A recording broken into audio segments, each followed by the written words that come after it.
Hello everyone, here I am in the garden. I'm sitting in a little bit of shade from a tree behind me, but it's not the biggest or the thickest tree. Here comes down yellow. And as you can see, there's dappled bits of light, so I know that it looks a bit weird. Hello darling. I know that it looks a bit weird, but this is the best place I can film outside today.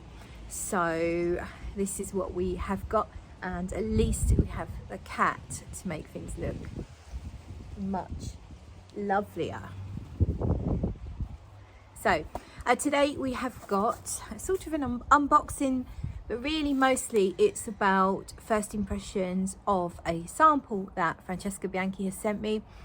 Unspoken Musk is in this box, but also she has sent me something else. So I will open up the box. I've already scored it so that we can open it straight away. Tissue.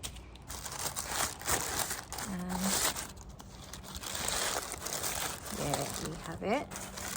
So, can you see what it is? So there is our sample, and a lovely little card there. And Francesca has really kindly sent me a bottle of Libertine Neroli. She sent me a sample of this a while ago and I really enjoyed it. Off goes.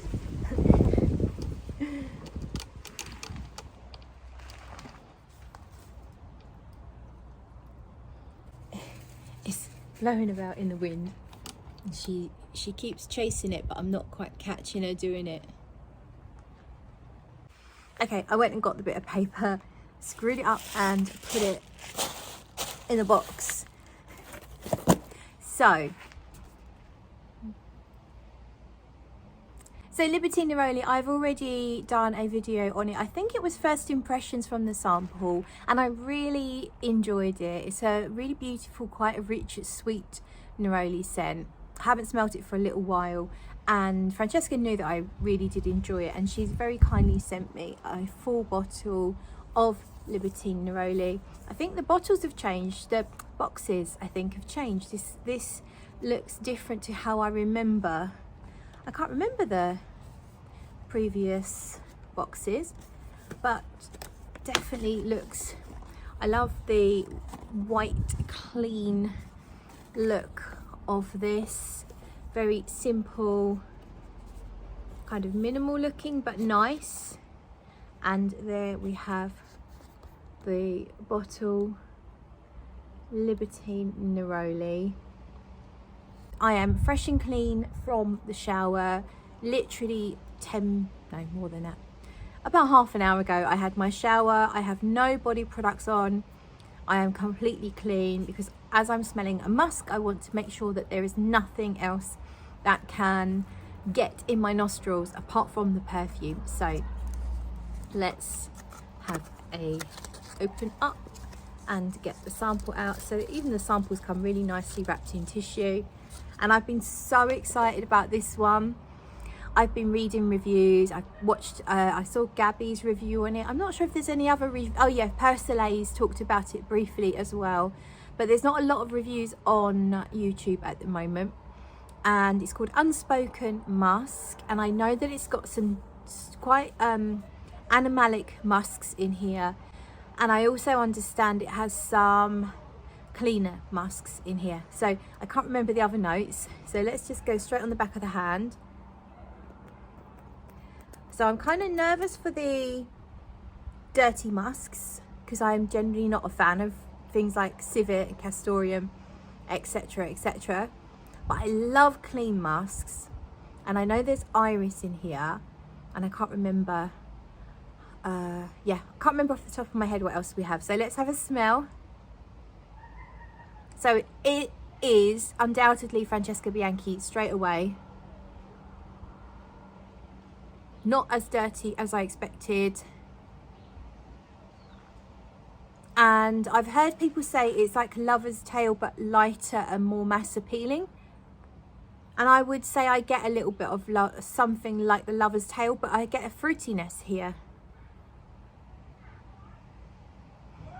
lovely powdery sort of irisy feel like you get from Francesca Bianchi. It definitely has a mild animalic tone, but I wouldn't say, I don't know that I would pick out Civet. It just has a slightly dirty feel, but definitely very powdery.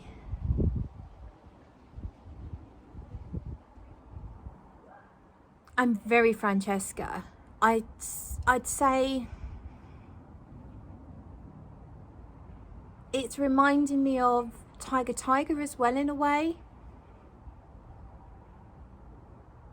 I really, really like this so far. I was expecting to struggle with the opening and then enjoy it once the dirty elements had calmed down. But I like this immediately. Very irisy, very musky, very powdery.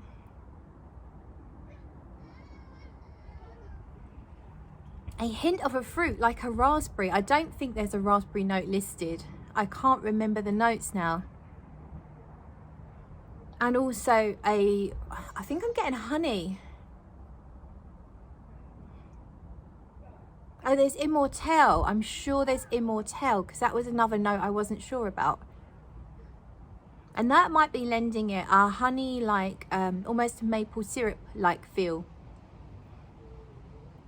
But it doesn't give off the curry side of Immortelle. If there is Immortelle in here, because I could be wrong. If there is, or if not, it's something honey-like. But there's no curry side to it, which is great, because one of the things that I don't get on with in Immortelle is when it smells a little dry curry-like. So Immortelle has definitely, for me, the way I perceive it, has two sides. It has a sweet maple syrupy side and then a honey, almost cumin-like facet. Did I say honey? I meant curry. If I said honey, I meant curry, but I actually don't know what I said. Oh dear.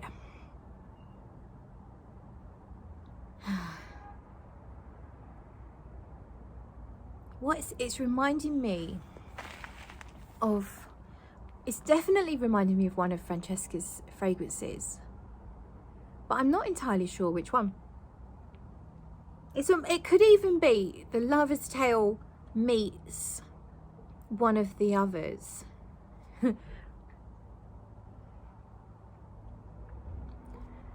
So let's compare it to some of the others. So Tiger for me is almost like everything that Francesca's, all my favorite parts of all of Francesca's perfumes kind of like squished together in this big, you get everything at once kind of package, and I love it. I love the way it smells.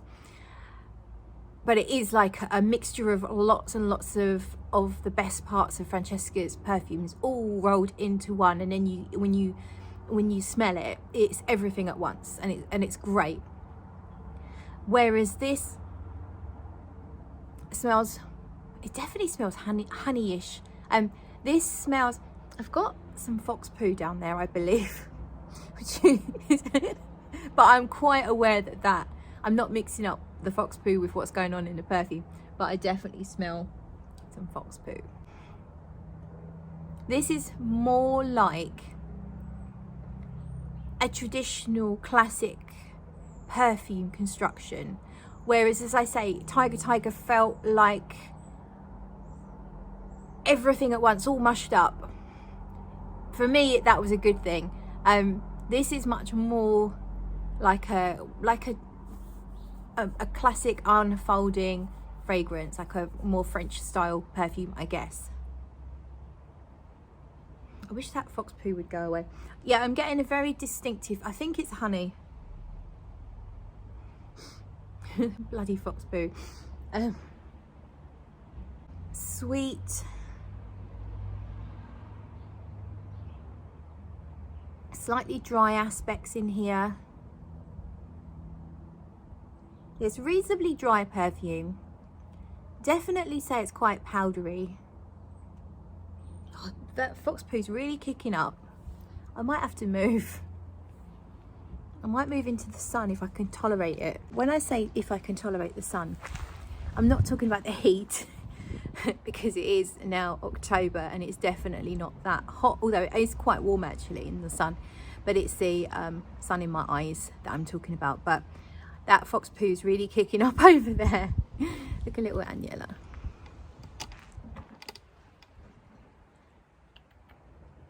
You went there, baby.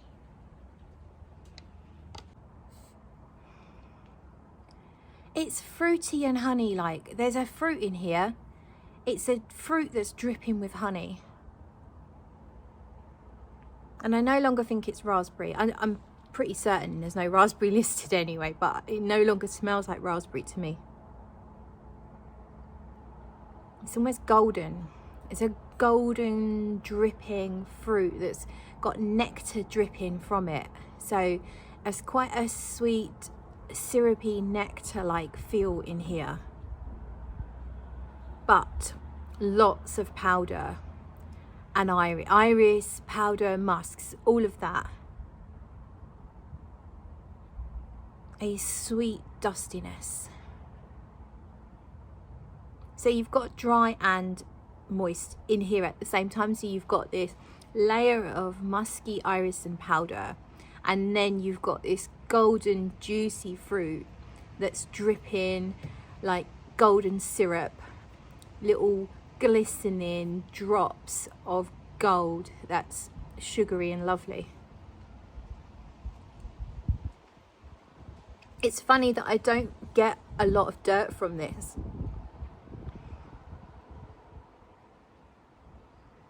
I get much more clean musks, powder and iris. I think I did to begin with a tiny bit of dirt, but I wouldn't have been able to pinpoint specifics of what those ingredients might be. I would have, if I was smelling it completely blind and unaware of anything, I would say there's a hint of funk here, and I might have attributed it to more of an indole from a white flower or something like that, because it doesn't smell specifically like the fecal nuances that you can get from Civet, for example. It certainly doesn't smell pissy like some dirty musks can be. Doesn't smell, is it leathery? I think it might be a little suede like, and it's definitely giving me the texture of suede. So a sweetened suede, but all the time there is this fruity element as well.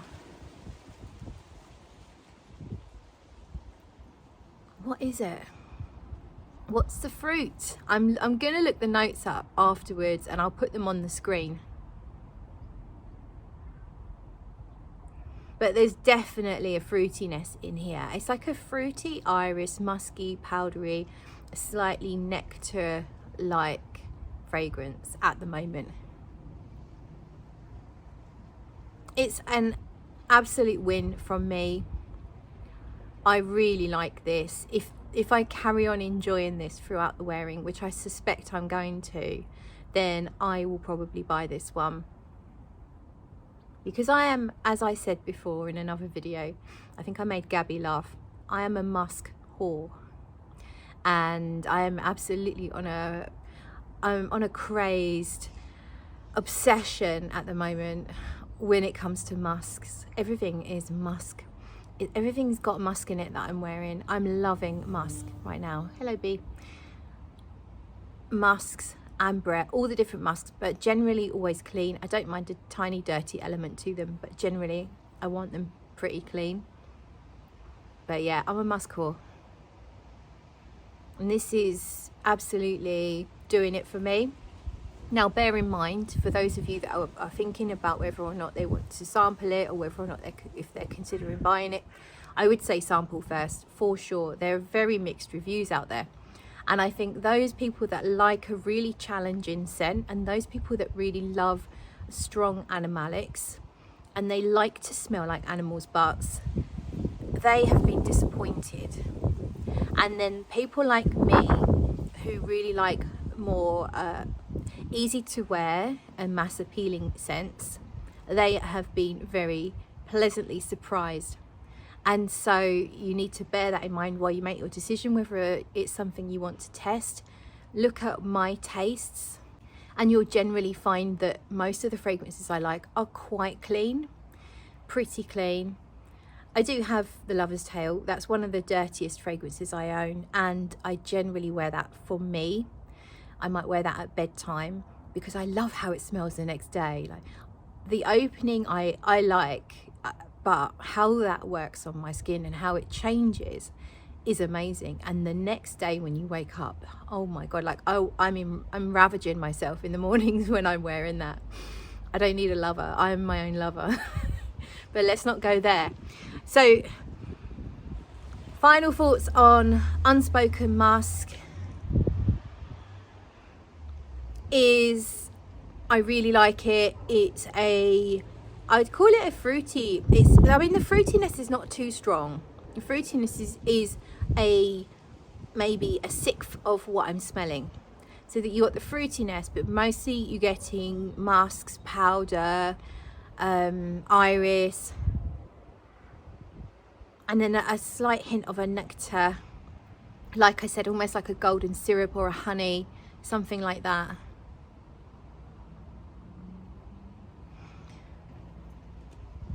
And I don't think it's a beast mode fragrance, so it's not going to be like a big projection. I mean, I only did a little bit, but it's not beasting off my hand. So if beast mode is what you're after, then it might not be quite what you're looking for, but it's definitely got a decent presence at the moment. So yeah, really, really liking Unspoken Musk. Can't wait to see how it develops. So that's the end of the video. Thank you so much for watching. Don't forget that you can like and subscribe if you want, and also if you want to buy me a coffee, if you like my content, you want to say thank you, send me a little tip on buy me a coffee. It will be linked in the description below, as will Francesca Bianchi's website. And of course she offers samples, so you do not need to blind buy. You can sample first at a reasonable price. That's it then. Thank you so much for watching. I'll see you in another video. I think I already said that. Bye.